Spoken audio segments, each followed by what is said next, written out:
Hello friends, welcome back Spain நியூஸான நண்பர்களே. இன்றைக்கி இந்த வீடியோவில் ஒரு இன்ட்ரெஸ்டான ஆன்மீக தாள்களை தான் பார்க்க போகிறோம். இது ஆக்சுவலி பெண்களுக்கான ஒரு தாள்கள். ஸோ என்ன பார்க்க போகிறோம் அப்படிங்கிறத இன்ட்ரோவில் சொல்லிடுறேன். நாளைக்கு பார்த்தீங்கன்னு வச்சுக்கோங்களேன், அமாவாசையானது வருது. நாளை நாள் வரக்கூடிய அமாவாசை பங்குனி மாதத்தில் வரக்கூடிய அமாவாசை. ஃபஸ்ட்டு இந்த அமாவாசைக்கான சிறப்பை சொல்லிடுறேன். அமாவாசைங்கிறது முன்னோர்களை வழிபாடு செய்கிறதுக்கு உகந்த நாள். நமக்கு முன்னாடி வாழ்ந்த நம்மளுடைய முன்னோர்களை நினைவு கூர்ந்து அவங்கள வழிபாடு செய்து அவங்கள நாம் நினைவாக வைக்கணும் அப்படிங்கிறத இந்த அமாவாசையில் பண்ணணும் என்பது சாஸ்திரத்தில் இருக்குது. அதனால் அமாவாசை அப்படின்னாவே முன்னோர்களை வழிபாடு செய்ய உகந்த நாள். முன்னோர்களை வழிபாடு செய்கிறது ஒவ்வொரு மாதிரி செய்யப்படும். ஒரு சில ஊர்களில் பார்த்தீங்கன்னு வச்சுக்கோங்களேன், ஒவ்வொரு மாதிரி முறையும் இருக்கும். ஆனால் பேசிக்காக முன்னோர்களை வழிபாடு செய்கிறதுல ஒரு விஷயம் இருக்குது. அது என்னன்னா, அவங்களுக்கு பிடிச்ச விஷயத்தை செய்யணும் சமையலில்.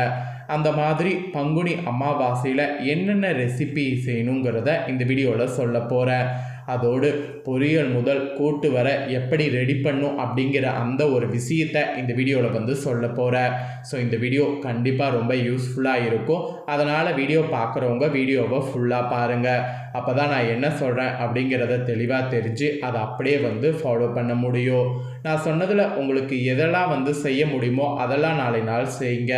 உங்களுக்கு என்னெல்லாம் பார்த்தீங்கன்னு வச்சுக்கோங்களேன், இன்னும் க்ரியேட்டிவிட்டியாக நீங்கள் செய்யணும்னு நினைக்கிறீங்களோ அதையும் நீங்கள் கமெண்டில் தெரிவிங்க. கண்டிப்பாக அதை செய்யலாமா செய்யக்கூடாதா அப்படிங்கிறத நான் உங்களுக்கு ஷேர் பண்ணுறேன். அமாவாசை அப்படிங்கிறது முன்னோர்களை குளிர்ச்சடைய செய்கிறதுக்கு ஒரு உகந்த நாள். அதில் அவங்களுக்கு பிடிச்ச நாம் ரெசிபியை செய்யணும். அது பொரியலேருந்து கூட்டு வரைக்கும் இந்த மாதிரிலாம் செய்தால் அவங்க மனசு ரொம்ப குளிர்ச்சி அடைவாங்க.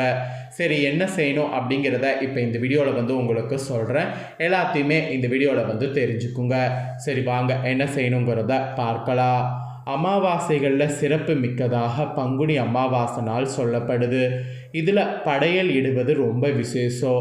இதில் படையல் இடுவதற்கு பொரியல் முதல் கூட்டு வர இந்த அமாவாசையில் ரெசிபியை தெரிஞ்சு இதை ரெடி பண்ண முயற்சி செய்து பாருங்கள். கண்டிப்பாக இந்த முயற்சிக்கு உங்களுக்கு ஏதாவது ஒரு வகையில் சக்ஸஸ் ஆகும். இந்த பங்குனி அமாவாசை தினத்தில் பொரியல் கூட்டு என எல்லாமே செய்யணும். அதுவும் நீங்கள் செய்கிறது பார்த்தீங்கன்னு வச்சுக்கோங்களேன், கண்டிப்பாக உங்களுக்கு பெரிய ஒரு இதுவாக அமையும். அதாவது பெரிய ஒரு சக்தியாக உங்களுக்கு இருக்கும். அமாவாசைகளில் சிறப்பு மிக்கதே அவங்களுக்கு படையல் போடக்கூடிய அந்த ஒரு விஷயந்தான். ஒவ்வொரு மாதமே அமாவாசை வரும். அந்த ஒவ்வொரு அமாவாசையுடைய சிறப்புக்குரியதை நம்ம தெரிஞ்சு முன்னோர்களை வழிபாடு செய்யணும். அமாவாசையில் இப்போ பங்குனி அமாவாசை நாளை நாள் கரெக்டாக புதன்கிழமை அமைஞ்சிருக்கு. பொன் கிடைத்தாலும் புதன் கிடைக்காது என்ற ஒரு பழமொழிக்கேற்ப நாளைய கிழமைக்கே சிறப்பு இருக்குது. இந்த சிறப்புக்கேற்ப அமாவாசை சேர்ந்து வரும்போது பல சிறப்பு இதில் அடங்கியிருக்கு. இந்த பல சிறப்புகள் அடைந்த நாளை நாளில் இந்த உணவுகளை சமைத்து முன்னோர்களுக்கு படையிலிட்டு வழிபாடு செய்தால் முன்னோர்கள் ரொம்பவே மகிழ்ச்சியாக இருப்பாங்க. ஸோ நாளை நாள் ஃபஸ்ட்டு சாம்பார் செய்யணும். எப்படி சாம்பார் செய்யணும் அப்படிங்கிறத உங்களுக்கு சொல்கிறேன். நான் சொல்லக்கூடிய அளவிலேயே சாம்பார் செய்து முன்னோர்களை சாந்தப்படுத்துங்க. முதல்ல 3/4 கப்பு அளவுக்கு துவரம் பருப்பு எடுத்து 2 தடவை நல்லா கழுவி கொஞ்சமாக மஞ்சத்தூள், கொஞ்சமாக எண்ணெய், 2 கப் தண்ணி ஊற்றி பருப்பை ஒரு 5 நிமிஷம் ஊற வச்சிருங்க. இப்போ அதை வேக வச்சிருங்க. இந்த தண்ணீர்லேருந்து கொஞ்சம் ரசத்துக்கு எடுத்துக்கலாம். இப்போ குக்கரை மூடிட்டு ப்ரெஷர் வச்சு மிதமான தீயில் 3 விசில் விடுங்க. நல்லா குழைவாக வரும். அதாவது பருப்பு நல்லா குழைவாக வெந்து வந்துடும். அப்புறம் சம்டைம்ஸ் உங்களுக்கு பருப்பு வேக நேரமானால் வேறு அடுப்புக்கு மாற்றி விடுங்க. அடுத்து 1/4 கப்பு அளவுக்கு பாசி பருப்பை எடுத்துக்கொள்ளுங்க.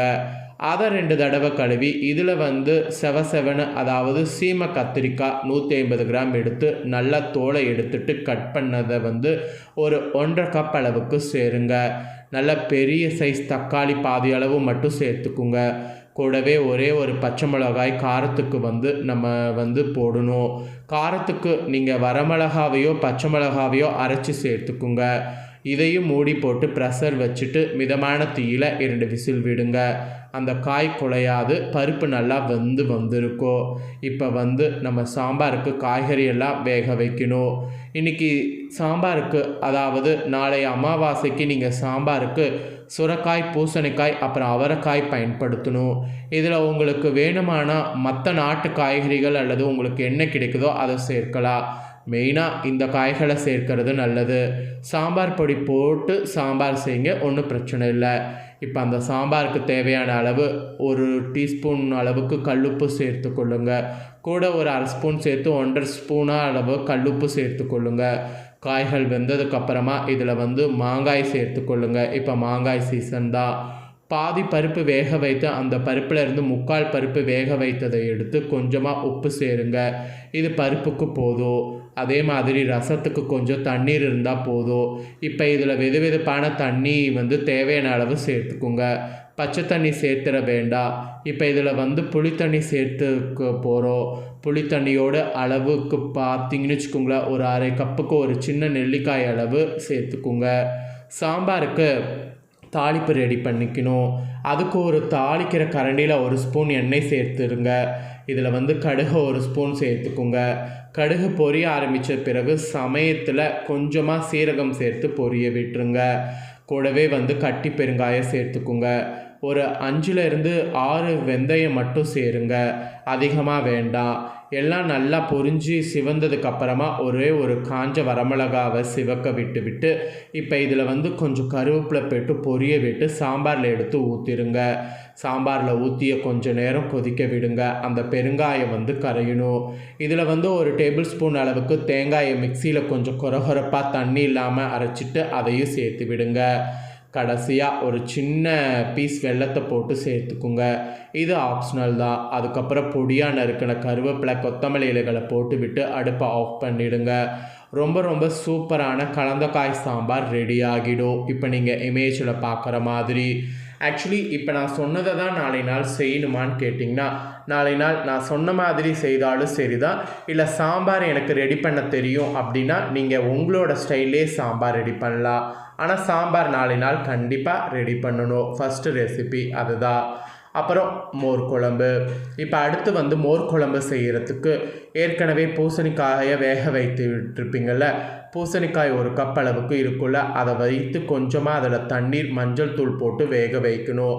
இப்போ இந்த மோர் குழம்புக்கு 1 கப் அளவுக்கு துருவிய தேங்காய், 1 ஸ்பூன் பச்சரிசி, 1/2 ஸ்பூன் துவரம்பருப்பு ஒரு 1/2 மணி நேரம் ஊற வைக்கணும். ஸோ தாளிக்கிறதுக்கு 1/4 டீஸ்பூன் அளவுக்கு கடுகு, 1/4 டீஸ்பூன் அளவுக்கு உளுத்தம்பருப்பு சேர்த்துக்குங்க. இது பொரிஞ்சிட்டு இருக்கும்போது கொஞ்சமாக கட்டி பெருங்காயத்தை நுணுக்கி போட்டு பொரிய விடுங்க. ஒரு சின்ன வரமிளகாயை சேர்த்து நல்லா சிவந்து வந்த அளவுக்கு வந்ததுக்கப்புறமா வேக வைத்த காய், அதே மாதிரி கொஞ்சம் தாராளமாக கருவேப்பிலை இலைகளை சேர்த்துக்குங்க. சேர்த்துட்டு இப்போ அரைச்சி விழுது இருக்குது பார்த்தீங்களா, அந்த விழுதையே இதில் சேர்த்துக்கலாம். ரொம்ப தண்ணி ஊற்றி அரைச்சிடக்கூடாது. ஒரு 1/2 கப் தண்ணி ஊற்றி இந்த மாதிரி அரைச்சிக்குங்க. இப்போ அதை கொஞ்சம் நேரம் எண்ணெயில் அந்த கெட்டியாக மாறி வதக்கிக்குங்க. அதாவது கெட்டியாக மாறி வர வரை வதக்கிக்குங்க. தேவையான அளவு உப்பு சேருங்க. 1/2 டீஸ்பூன் அளவுக்கு கல்லுப்பு சேர்த்து டேபிள் சால்ட்னா கொஞ்சம் கம்மி பண்ணி ஓரளவு பார்த்திங்கன்னா கெட்டியாக அந்த அளவுக்கு வதங்கி வந்துடும். வந்ததுக்கப்புறமா ஒரு 3/4 கப் அளவுக்கு தயிரை மிக்சியில் அரைத்து இதை அந்த இதில் கொட்டிடுங்க. ஸோ ரொம்ப தண்ணியாகவும் இருக்கக்கூடாது. கன்சிஸ்டன்சி சில இது மாதிரி இருக்கணும். அதாவது தண்ணியாகவும் இல்லாமல் கெட்டியாகவும் இல்லாமல் ஒரு மாதிரி இருக்கணும். ஸோ இந்த மாதிரி பார்த்திங்கன்னு வச்சுக்கோங்களேன், மோர் ரெடி பண்ணிக்கோங்க. இந்த மாதிரி நாளை நாள் சமையலில் மோர் குழம்பு, பருப்பு குழம்பு இது கண்டிப்பாக ரொம்ப முக்கியம். ஸோ இதோடு சேர்த்து வாழைக்காய் வறுவல் நாளை நாள் செய்ய வேண்டும். அமாவாசனாவே வாழைக்காய் கண்டிப்பாக இடம்பெறணும்.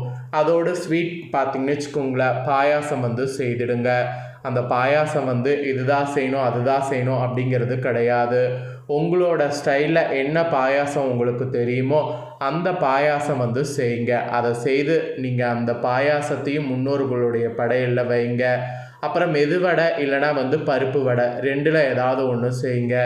இதெல்லாம் ஆஸ் யூஷுவல் உங்களுக்கு எல்லாம் தெரிஞ்சது தான்.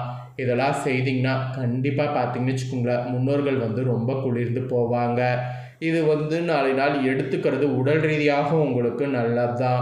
ஹெல்த்தியான லைஃப்பில் இந்த மாதிரி ஹெல்த்தியான ஃபுட்டை செய்கிறது ரொம்ப சிறப்பு. அதை ஃபாலோ பண்ணுங்கிறதுனால தான் ரெசிபியோடு உங்களுக்கு ஷேர் பண்ணேன்.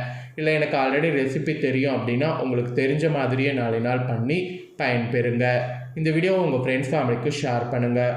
உங்கள் ஃப்ரெண்ட்ஸ் ஃபேமிலியில் இருக்கிறவங்களும் நாளை அமாவாசையில் செய்ய வேண்டியதை இந்த வீடியோவில் தெரிஞ்சு இதற்கேற்ப செய்து பயன்பெறட்டும். இதே போல் புதிய தகவல்களை தெரிந்து கொள்ள மறக்காமல் சேனலை சப்ஸ்கிரைப் பண்ணுங்கள்.